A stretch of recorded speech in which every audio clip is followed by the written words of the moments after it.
Radio Worldwide South. Talktainmentradio.com. We give you a reason to come. The world's greatest radio. We give you a reason to stay. Radio, the way it should be heard. You got the power. The views and opinions expressed are those of the host and guest and not necessarily those of Talktainmentradio.com, the management, the staff, or K&E World Network, LLC.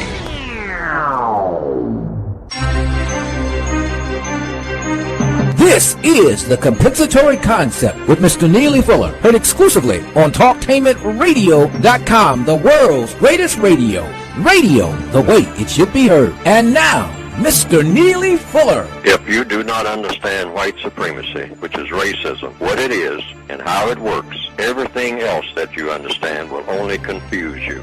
Only confuse you. Only confuse you. Good morning, and welcome to Talktainmentradio.com. We are the world's greatest radio, and you are in touch with The Compensatory Concept with Mr. Neely Fuller Jr. I'm your co-host, Mr. Bobby, and this is radio the way it should be heard. I'm freshly back in the country from Cancun, Mexico. The staff at the Hard Rock Hotel and World Adventures really did a good job and really relaxed the brother. It was much needed. Hot down there, and especially the different things that we did, still tongue-tied and still tired. But we have a show to do, The Compensatory Concept, with Mr. Neely Fuller Jr., who so graciously helps us out every weekend with your questions and answers, questions and concerns, and he will address your questions.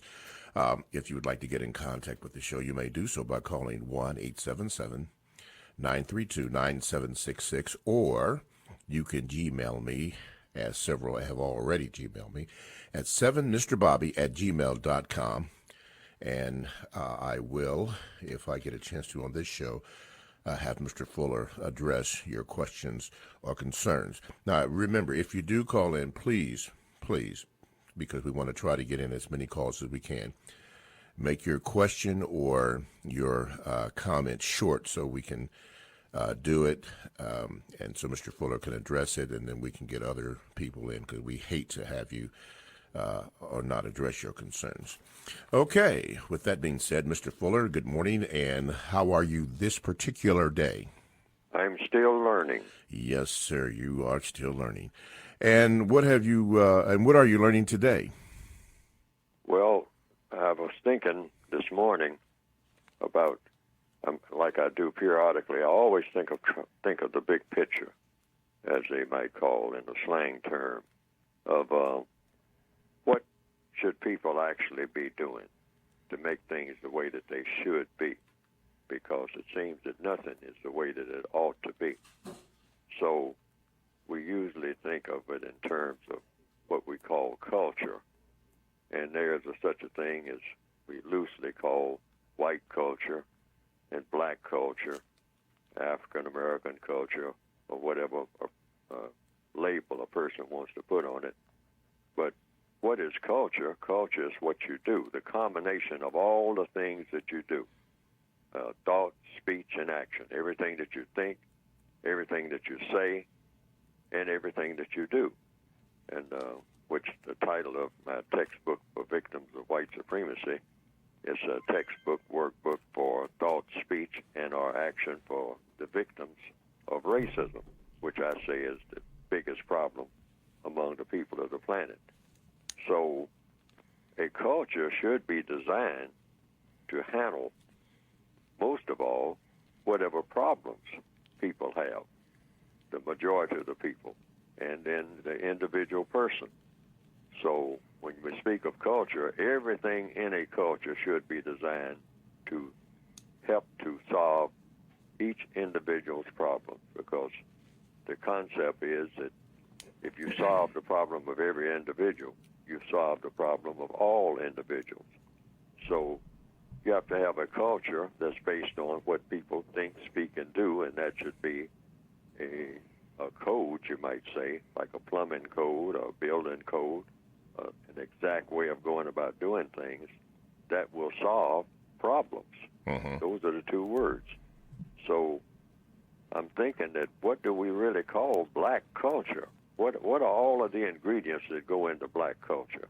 What are all of the ingredients that go into white culture? I came to the conclusion years ago that in order to call a culture white culture, you're really talking about white supremacy, because that would be the culture, which means mistreating people based on color, dominating and mistreating people based on color. That's the only reason for having a so-called white culture. Now, what would black culture be if black people are the victims of the white culture?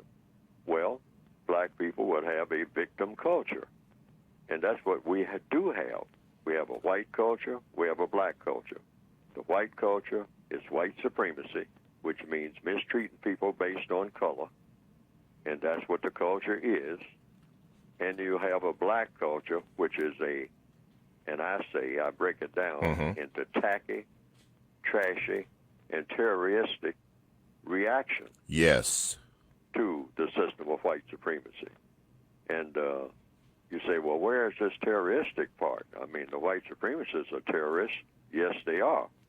But the black people among ourselves, just like I was reading in this morning's newspapers, they're rehashing what's going on among black people and the resurgence of more and more killing among black people themselves. Mm-hmm. I mean, even as black people talk about police brutality, et cetera, et cetera, et cetera, the crime rate, which means the death rate mostly among black people, is going up. Black people killing each other. Now, that is that terroristic reaction to the system of white supremacy. Black people don't know what to do with themselves in any of the areas of activity. I mean, we don't control any economics. We don't control the educational system where we can learn something of constructive value and be doing constructive things. The entertainment field is just all over the place and has no focus, no direction about how we're supposed to entertain ourselves, so we just jump up and just almost say or do anything for entertainment. Much of it is non-constructive and produces a non-constructive result.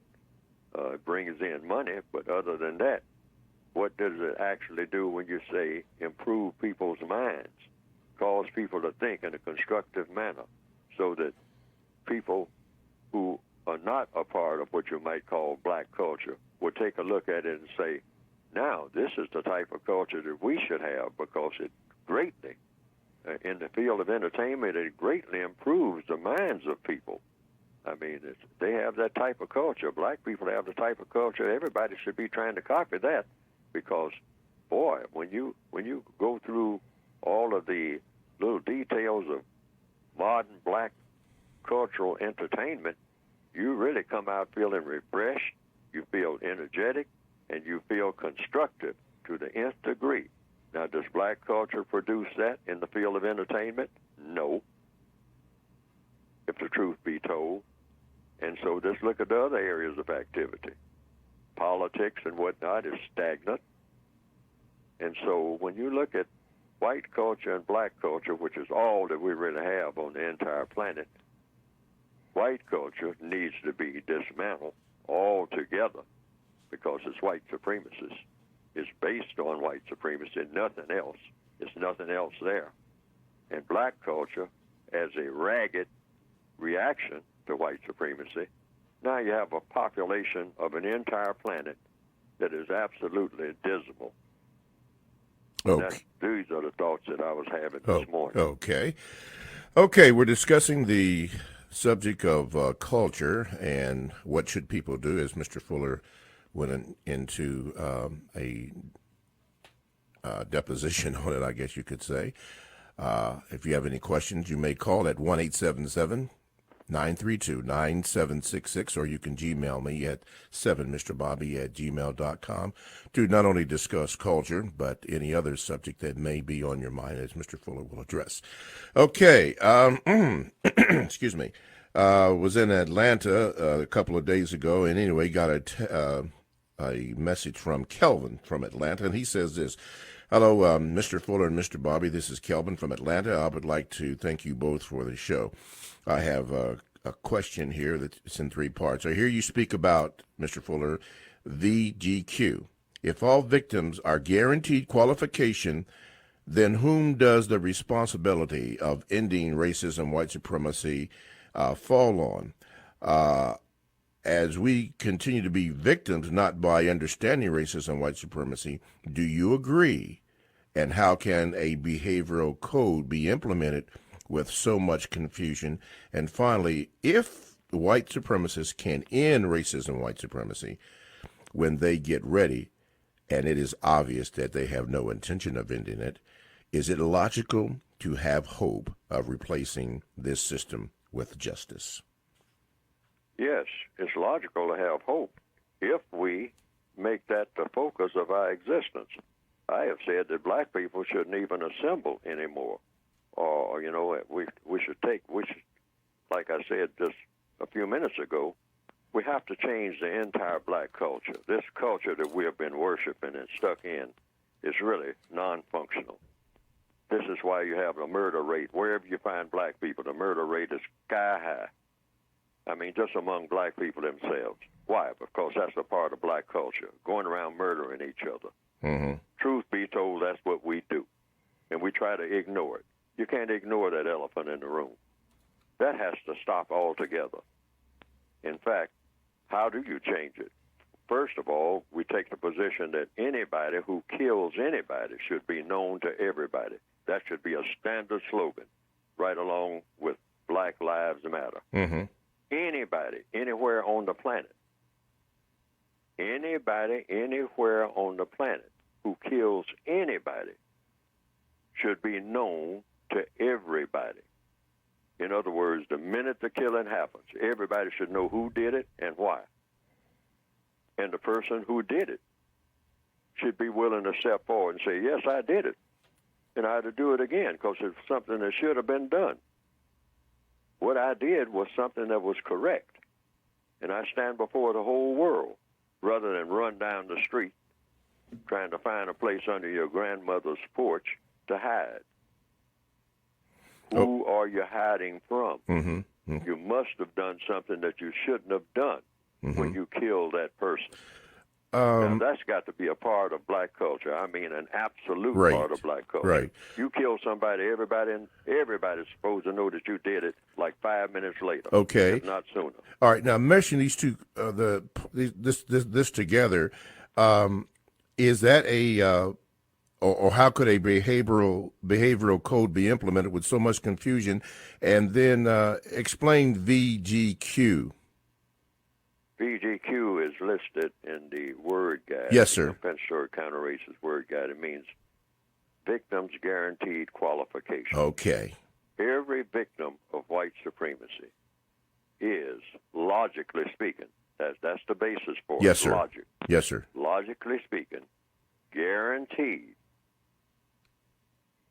You're guaranteed that as a victim of white supremacy, you are guaranteed that you can say anything that you choose to say about your victimization by the white supremacists in any area of activity: economics, education, entertainment, labor, law, politics, religion, sex, and war. Now, that's each and every individual victim. In other words, you are your own spokesperson. You don't have to check with somebody and say, can I speak on my victimization? Who is the black person who is qualified to speak on racial issues? Every black person on the planet is totally qualified to speak on racial issues. Why? Because every black person, every non-white person on this planet is a victim of white supremacy. So you're automatically qualified on that alone, whether you're making sense or not to somebody else. That's not the point. You're qualified to say what you want to say about your victimization by the white supremacists. By the white supremacists. And nobody should try to overrule what you said. They can disagree with it, but nobody should overrule that you don't have the qualification for saying it. Okay, well... Sometimes black people will say, well, who are the black people who are qualified spokesmen for black people? any black person walking around breathing is a qualified spokesman. When on any part of any race issue, anywhere at any time, you're totally qualified. Oh. I don't care if you're 5 years old. You're qualified. You're qualified. You're a victim of racism. Yes, sir.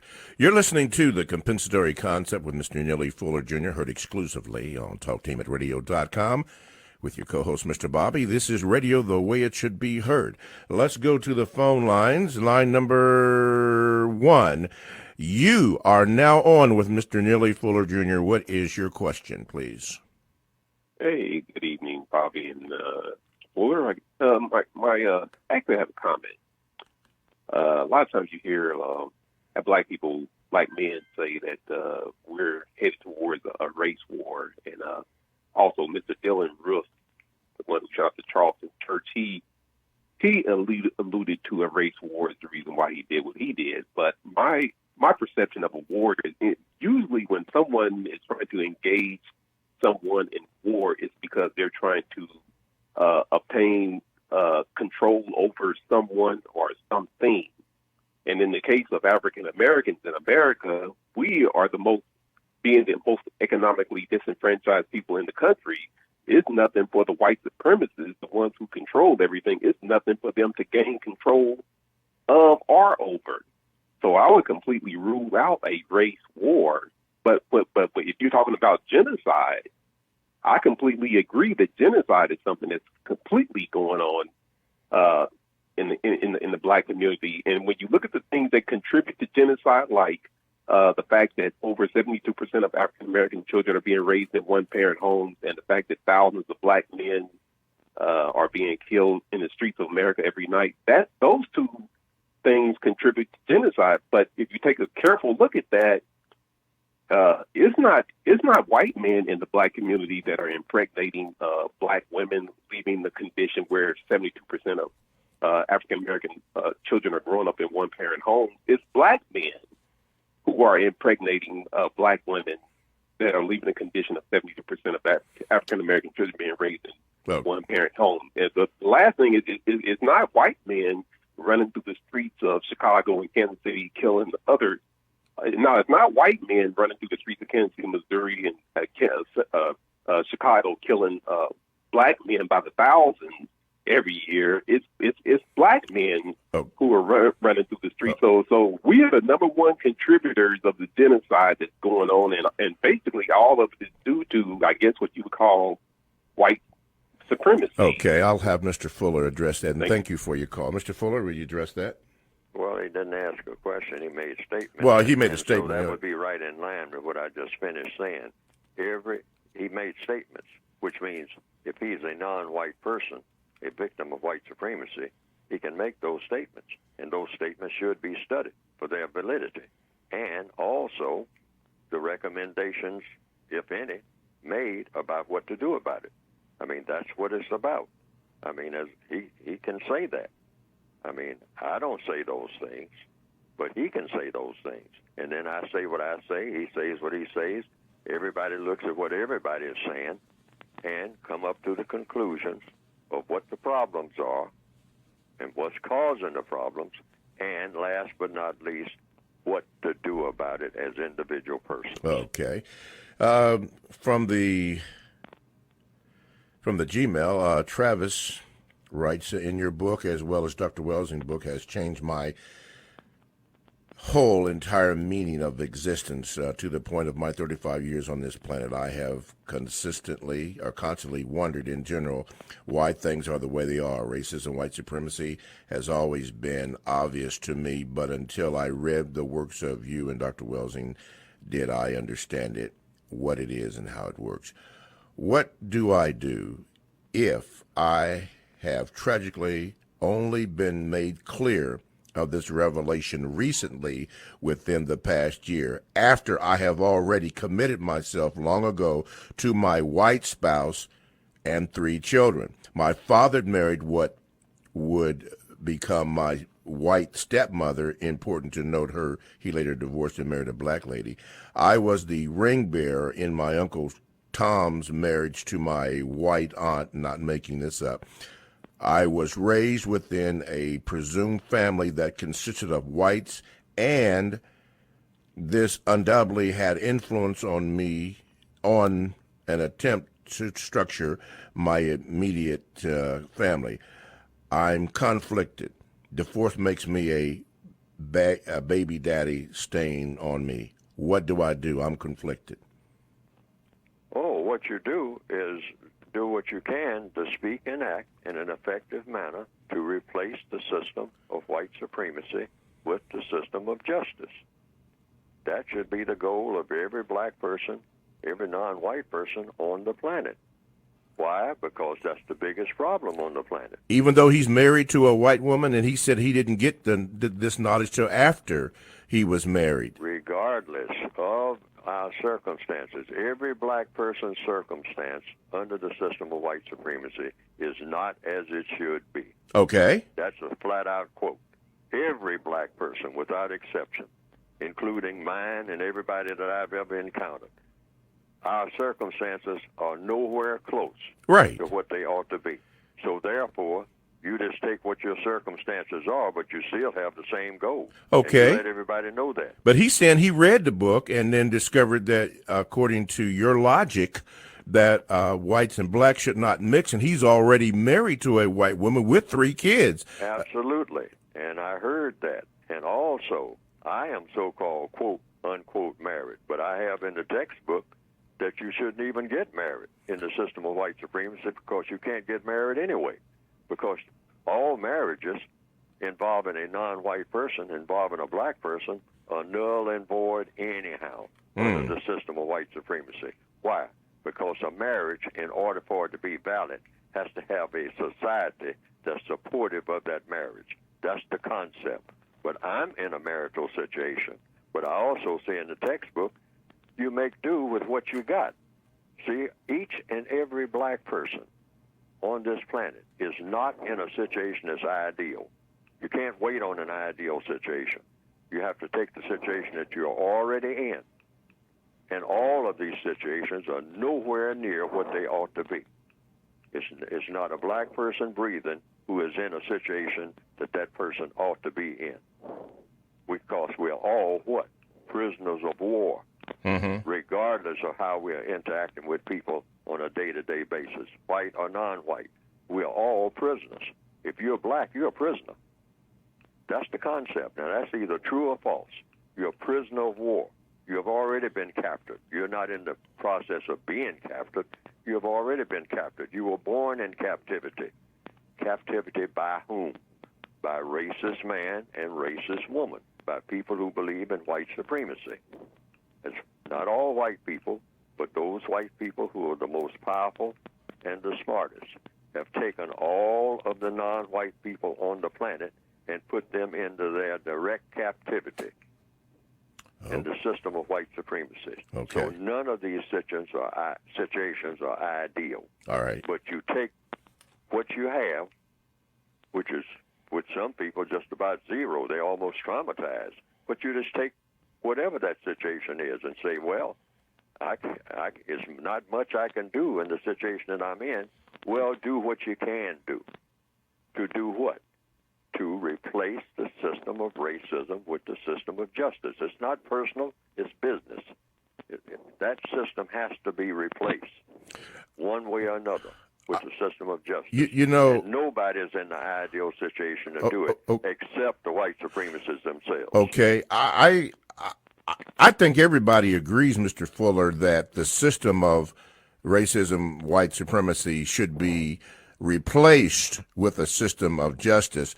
Not speaking for Travis, but I think that he said that he is conflicted, he's confused because he is married to a white woman with 3 kids. I'm not saying that he's asking for what direction what to do. He already knows that the system of white supremacy and racism should be replaced with a system of justice. But I think he's crying out, Mr. Fuller, what should I do? I'm in this situation. I have 3 kids. Should I abandon my kids? Should I divorce this woman? I mean, he's really crying out, what should I do? Is what he said. I just responded to that. He does what he can. He says he's in this situation. Yes. So what he will do is say, hey, I'm in this situation. We're in this situation. We're in this house together. What is our goal in life? Well, your goal should be to get rid of the system of white supremacy. Okay. And the white people who are sitting there saying, well, I'm white, so what do I do? You do the same thing. Okay. You get rid of the system of white supremacy. Okay, now I understand. By being white, yes, you got a whole lot going for you. Okay. You happen to do that. So you get out and talk to the other white people about this mess okay. that we're all in. And since you are white, and then you have the black members of the quote-unquote family, which is right. not. It's not a family. It's just a coalition, you might say, or just an arrangement. So you say, hey, we're all in one voice, rather than just go camping and fishing and so-called just going through the rituals that people are supposed to go through in an ideal situation. We are making it our life's mission, this entire group that we have here under this same roof, both black and white. You're talking about what to do now. We are going to commit ourselves as this unit, if you can call it that, to replacing this entire system of racism with the system of justice. Okay. And we're going to do everything we can to bring that about. Okay. Now I get it. Now I understand your answer. You're saying, and help me if I'm wrong, that the number one goal is to replace the system of racism, white supremacy with justice. And if we can do that, then that solves the problem. Then we can deal with being married or whatever the problems may be. But that should be the number one goal. Am I correct? Yes. You okay. should evolve I got out you. of the system that you're already in. I the got system you. that you're already in is all messed up. I got you. So yes. everybody on the planet, both white and non-white, yes, sir, is supposed to say, hey, you sitting around here talking about buying some new fishing tackle. That's not a priority, sir, whether you're white or non-white. Ma'am. Okay? Your priority for you and your entire family should be to get rid of the system of racism and replace it with a system of justice worldwide. If right. you have any other priority, you're way off track. Mm-hmm. And what are you breathing for?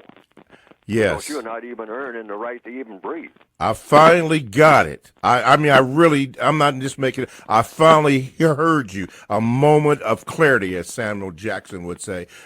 I understand it. If you solve that problem, which is the number one problem, then you can deal with all the other things that you have to deal with. Absolutely. Yes, everybody's running around here talking about they're trying to solve this problem of employment, trying to solve the problem of the Middle East, and you're not going to solve anything until you solve the problem of racism. That's period. right. And replace it. White, non-white, or whether or not you're a rhinoceros, running around on the plain somewhere. Right. You're not going to solve any major problem among the people of this planet if your priority is not to replace the system of white supremacy with the system of justice. And the compensatory definition of justice is?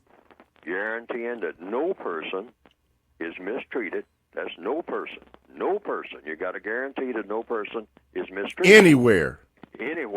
And then you got to guarantee that the person that needs help the most gets the most constructive help in every area of activity.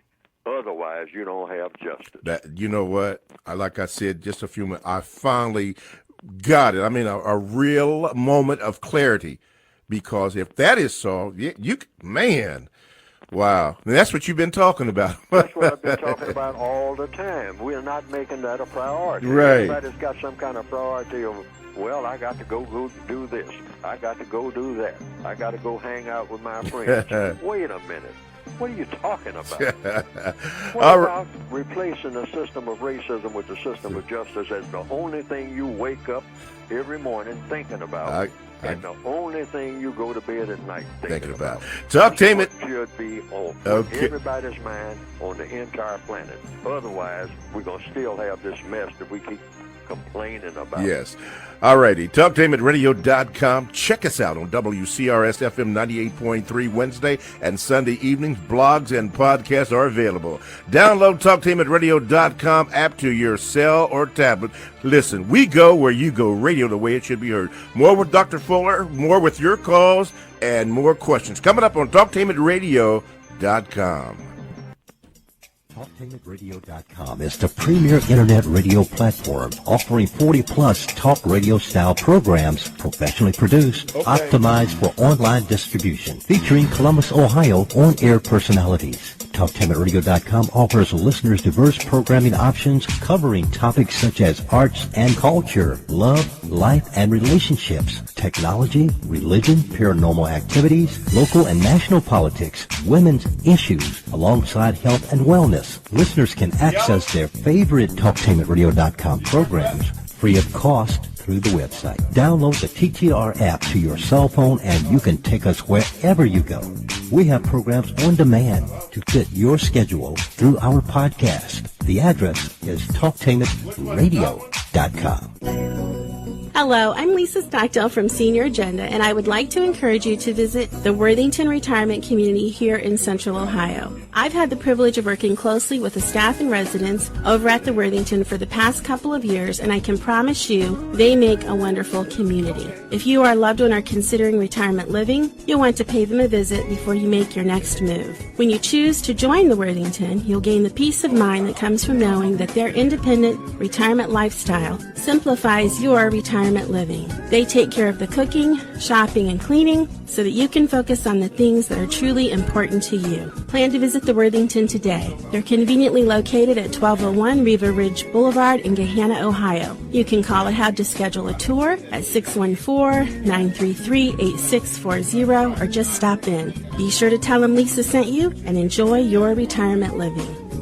This show, A Conversation with Dawn Karima, has been nominated for an Indigenous Music Award, which is just such a great honor. Take a minute and please vote at AboriginalPeoplesChoice.com or Indigenous Music Awards. You can just find it on Google. For this show, A Conversation with Dawn Karima, and my CD, The Stars of Heaven, for Best Gospel, and this show for Best Radio Program. Tell your friends, tell your family, tell everybody. Stop by and vote and tell them this is where great things happen. Hey guys, let's play some video games.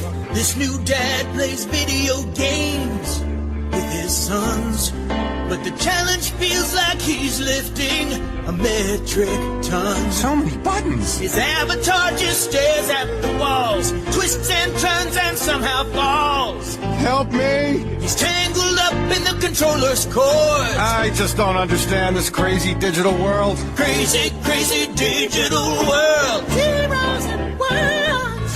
But the love from his kids is totally apparent. Ooh. See, you don't have to be perfect to be the perfect parent. You should have just played catch. You don't have to be perfect to be a perfect parent. Thousands of siblings in foster care will take you just as you are. For more information on how you can adopt, visit adoptuskids.org. A public service announcement from the U.S. Department of Health and Human Services, Adopt U.S. Kids, and the Ad Council. Goodwill is a global social services enterprise and the leading nonprofit provider of job training programs and career services in the United States and Canada. To pay for its program, Goodwill sells donated clothes and other household items in more than 2,700 stores and online at shopgoodwill.com. Goodwill uses the revenue earned from these sales to fund job training, employment placement services, and other community programs. The goal of the campaign is to increase goods donations to Goodwill, inspire an emotional connection to the Goodwill brand, and to elevate preference for Goodwill. It may be hard to believe, but people just like you are already saving money. FeedThePig.org makes it easy. Their simple savings plan teaches you how to start saving without going overboard. So you don't need to sell all your belongings and live in a commune. These dungarees belong to all of us now, Tom. You don't need to get a second job as a stuntman. We need a new stuntman! You just need FeedThePig.org. Don't get left behind. Get tips and tools at FeedThePig.org. Brought to you by the American Institute of CPAs and the Ad Council. This is a test to find out if you know it all when it comes to children. Name one of the leading killers of U.S. children age 1 to 13.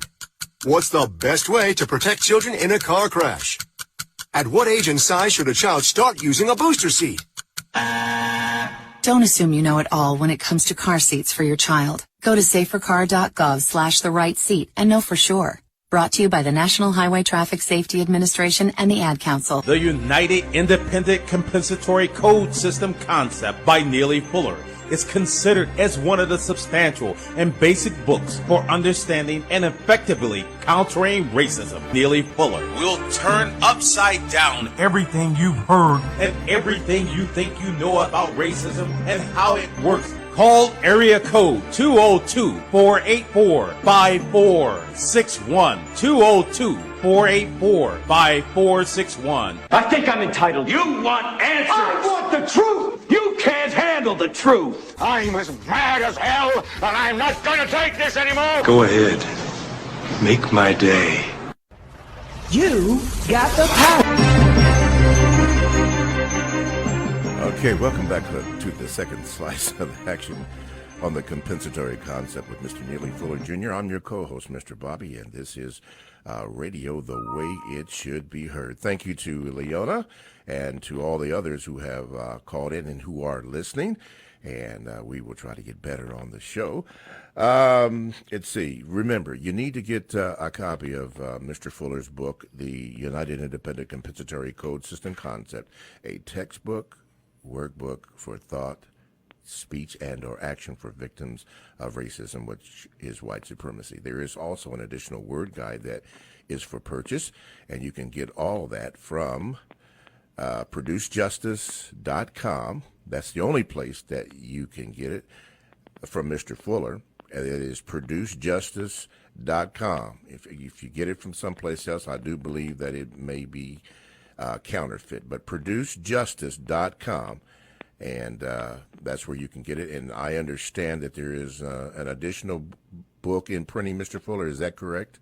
Well, it's in the works. Okay. It's been in the works for some time, and so I've kind of quit promising people that it's coming out soon, because I do not know the exact date or the month, but I am working on it diligently. Okay. Trying to get the updated version of the 1984. The basic book was put out in 1984.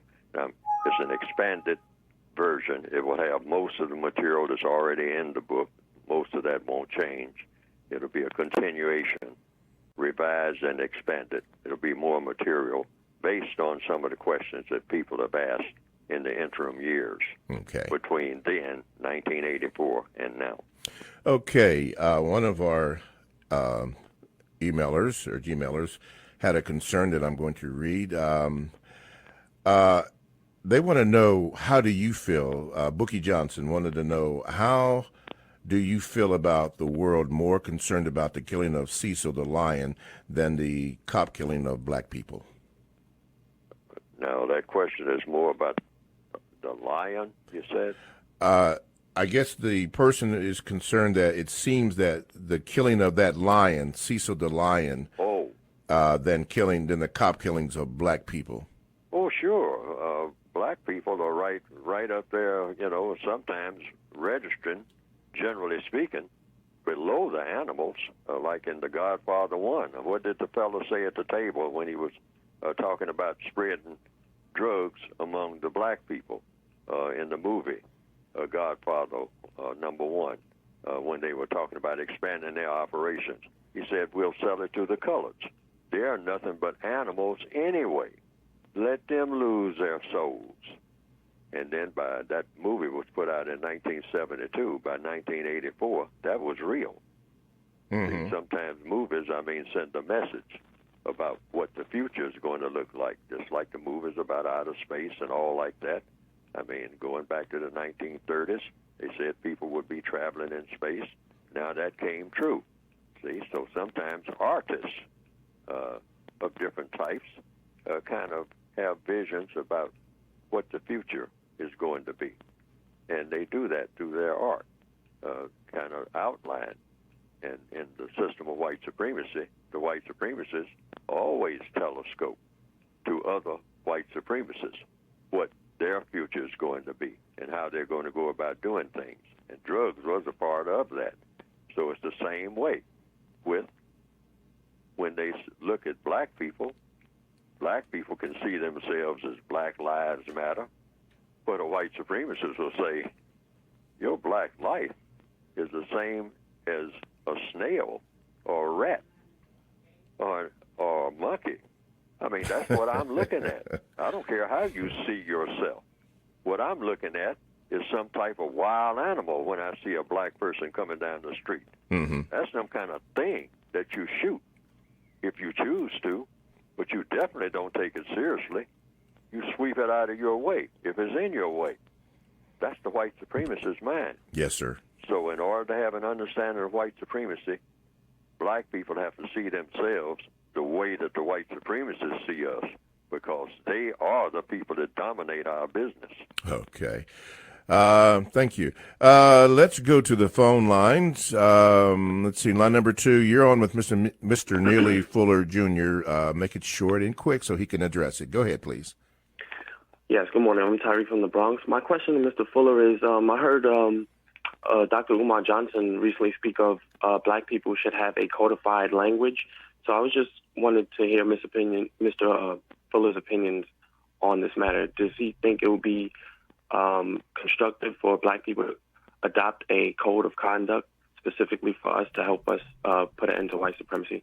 Well, I've been saying that for decades. I mean, that's what my books are about.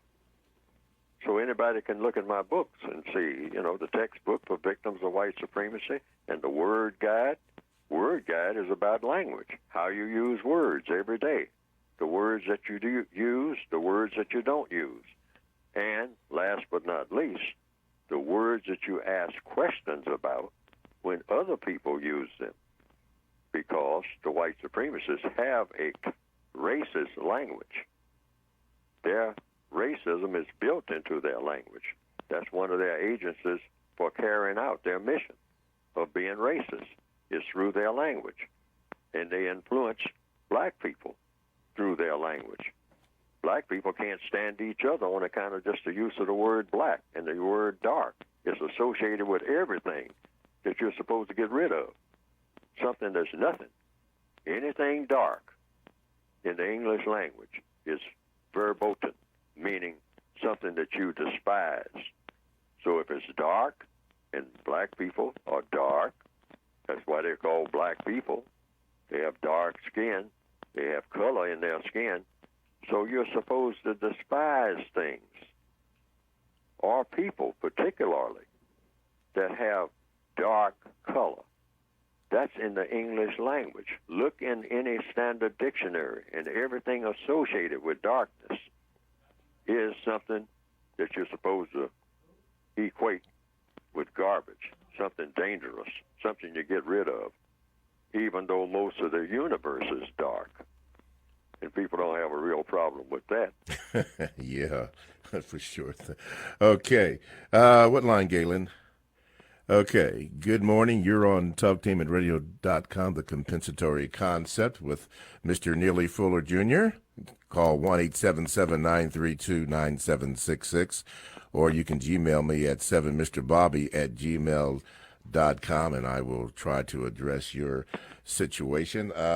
Bear with me because my screener has doing something, so I can't get you right on. But you're going to be my next caller. Hey, listen. Speaking about that, I got a concern, and a very nice lady gave me some pointers. About interrupting Mr. Fuller, and I certainly don't mean to, but we're up against so much time, and I don't want to interrupt whatever he has to say, because you didn't call in here to listen to me. You called in here to listen to him. So we're going to try very hard not to interrupt him as he is going on, but we are up against breaks. We're up against a time limit. As a matter of fact, why don't you call into the radio station and ask for more time? Maybe we can go the 2 hours as Mr. Fuller and I have done on the occasion, and I have already talked to Mr. Fuller, and he has agreed, and my schedule permits me to do that. So maybe if you bang the monkey here, maybe we can get 2 hours on the line. Okay, and my producer is back. Thank you, Mr. Producer. What line? What line? Number what now, 3? Okay. Line number 3, you are now on with Mr. Neely Fuller Jr. What is your question, please? Good morning. Good morning. I was going to say, I traveled throughout South Africa and London to take care of business. And as I was traveling, I noticed that the whites treated me differently from the native people that was there. And I was telling it to a black guy in London, and he was saying, he said his father came from the Caribbean, and his father noticed that he was treated differently. And I didn't see it as positive. I saw it as something negative. You know, because I went down there, I worked with a craft center, I taught crochet classes. I had 2 rooms in my hotel, one to sleep in and one to teach the classes.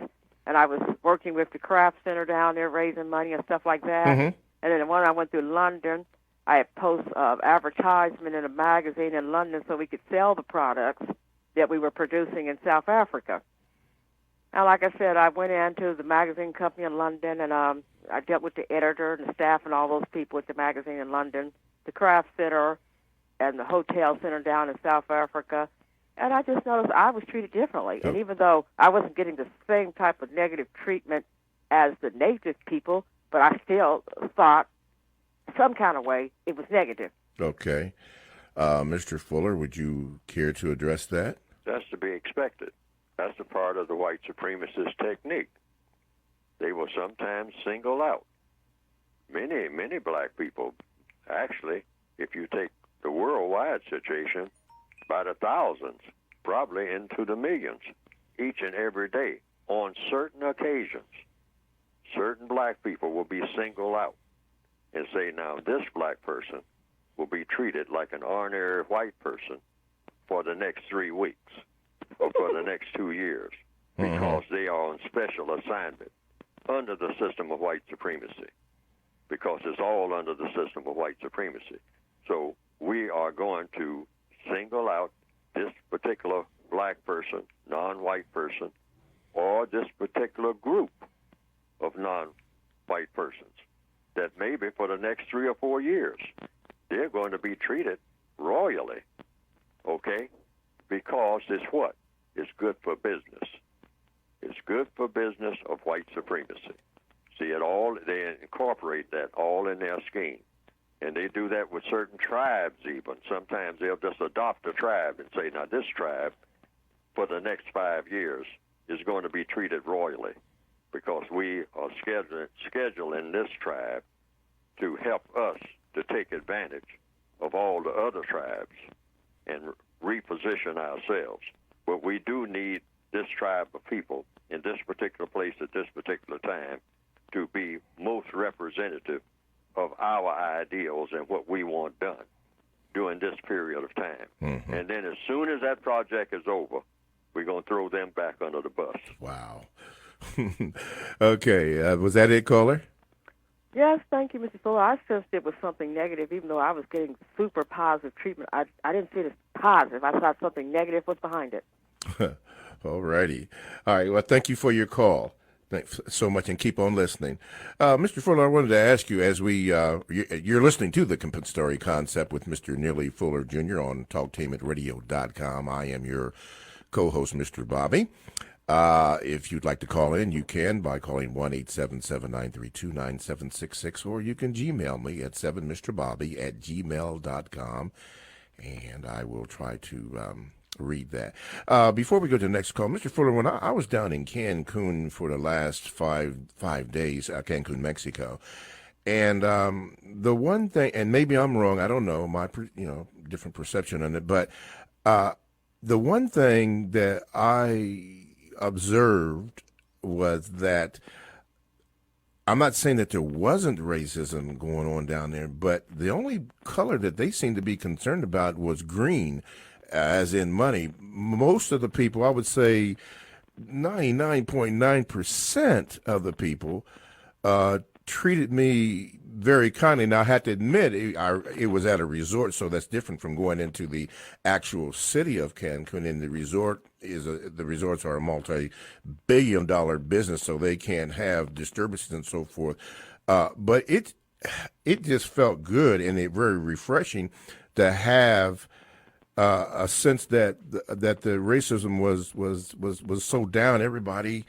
Everybody seemed to to get along. It was just tremendous. But I don't want to be blinded by that false image of that this is the way that it really is. What I'm asking is, was that, being that you're experiencing this, was that real, going into a different quote unquote culture, or what did I experience?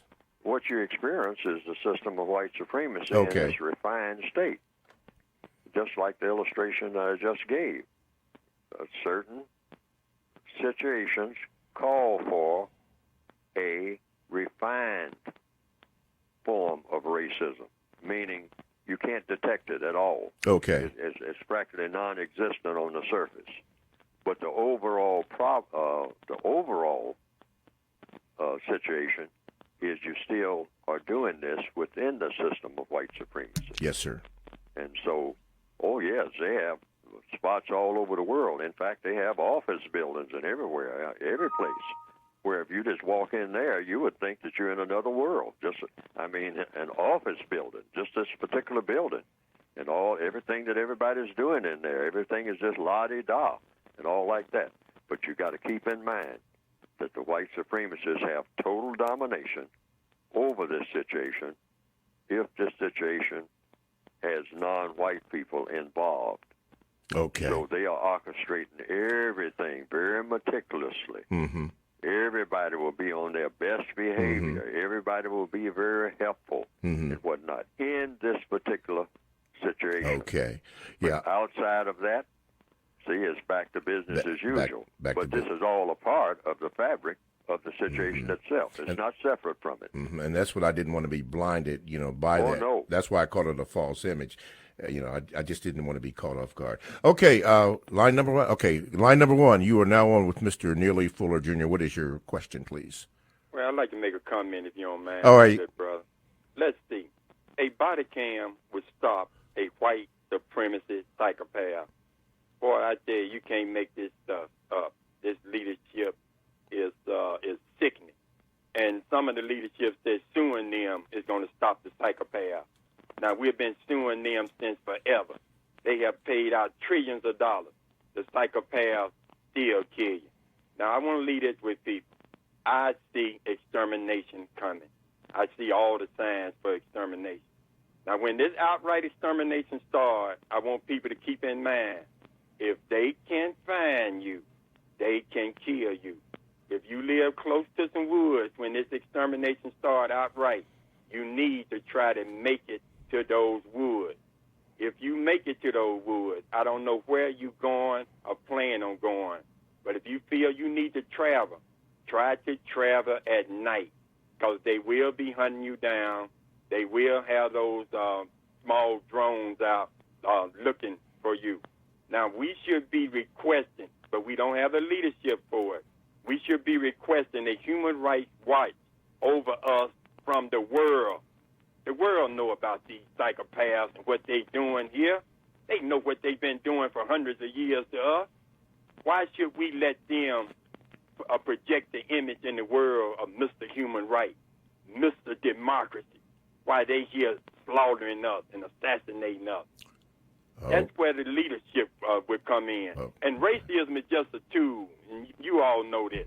Before these people ran up on non-Caucasians, they was fighting and killing each other. So privilege is really about privilege. But when they ran up on people of a different hue, they was all able to come together against those people. But they fought and killed each other before they even saw black people. Okay, thank you for your comments, sir. Thank you so much. Okay, line number two. Okay, line number two. You are now on with Mr. Neely. Because right after the World War II, what happened was the Japanese got billions of dollars, the Jews got billions of dollars, and back I got out of the Navy in '75. We were fighting the Vietcong, then they come over here in the '80s. And they were giving reparations for coming over here. And that's why I see all of them got a start with a bump with money. But see, the blacks, we can't get a dime. the 40 acres and a mule never came, and that's why one reason we are so financially behind, because we've never been given anything to do, for the things that we've done. Okay, so thank you. So okay. Yeah, go ahead. No, I was going to ask you, was there a question or a comment? Or yeah, I wanted to make that. But okay. See, to make that known that, see, a lot of people don't know that the Jews and the Japanese and the Vietnamese got money, got billions of dollars. Okay. That a lot of people don't even know that. Okay, they got to start. Okay, all right. Thank you for your comment. All right. Mr. Fuller, you were in or had the military service. Did you experience that or what? Oh, experience what? I mean, you mean compensation or something? Well, that or did you notice that who you were fighting against when they came over to America, that they were, well, they could come in and they were given certain advantages that black people were not given? Oh, the white supremacists dole out whatever they want to dole out to whatever people they want to have it at any given time. They have everything. So just because they give something to somebody at one time or another, I mean, that's something that they just choose to do. All they have to do is just do it if they want to do it. And if they don't do it, it's because they don't want to do it. They have absolute control. Mm-hmm. And as far as reparations, so what some black people call reparations and whatnot, the one thing black people shouldn't ask for is money. That would be a huge mistake, because that money would recycle right back where it came from in less than a couple of years, because the white supremacists just set it up that way. Mm-hmm. What we want is a complete dismantlement of the entire system of white supremacy. Mm-hmm. Not some kind of patchwork, because giving out money to black people and have us run up and down the street buying drugs and all like that, that's not going to solve our problem, because that's exactly what we would do. Right. Cars and drugs and bling-bling and all the rest of it. And replace with we know what we would do with money if it was suddenly dumped on us. We already know that. Yes, because sir. we know what we want. And we would buy the things that we want. And we would buy it hand over fist. And it would all be gone. And then the white supremacists would say, well, we paid you off, so we don't want to hear no more from you. Yes, sir. No more. We gave each one of you X number of millions of dollars or whatnot. Now we got it all back because there's nothing to buy except from us. You don't know what to do with money. You don't have any experience with money other than buying bling-bling, which we provide for you. So what else is new? Yes, sir. Okay, let's go to the phone lines. You have about a minute and a half. You are now on with Mr. Neely Fuller, Jr. What is your question? Excuse me. I thought this was the help. How much? It says $100 monthly per host. Wait a minute. Let me get you in contact with the producer. Can you put him on? Yeah, put him on hold. Okay. I think he will want to inquire about hosting here at Talktainmentradio.com, which we don't address on this show. In our closing moments, Mr. Fuller, as you have addressed the concerns of people really here in the United States, but all around the world, what in our closing statement, what would you like to add to today's program? I want everybody to erase these lines that they have in their minds, called this thing called a map of the world. And they keep saying, America, America, America. There's no such thing as America in the system of white supremacy. You have the system of white supremacy. There's no such thing as America, Africa, Asia. The white supremacists pay absolutely no attention to these words at all. You have one government on this planet, and that's the system of white supremacy. It has nothing to do with America. That's just a word. That's an ambition. That's a wonderful ambition, the concept of America, and the concept of Africa, and the concept of Asia. But these places don't exist in the minds of white supremacists. Therefore, they don't exist at all. So you have to know what you're dealing with. Yes, sir. So stop using this word America associated with white supremacy. There's no correlation. There's no connection there at all. Okay. Well, we've come to the close of the show, so Talktainmentradio.com, the world's greatest radio. The radio should be heard. We thank you for your calls and your Gmails. Thank you, Leon, Bookie Johnson, Tan, and all the others. So thanks, and we'll see you next week. Thank you, Mr. Fuller. Mr. Neely Fuller.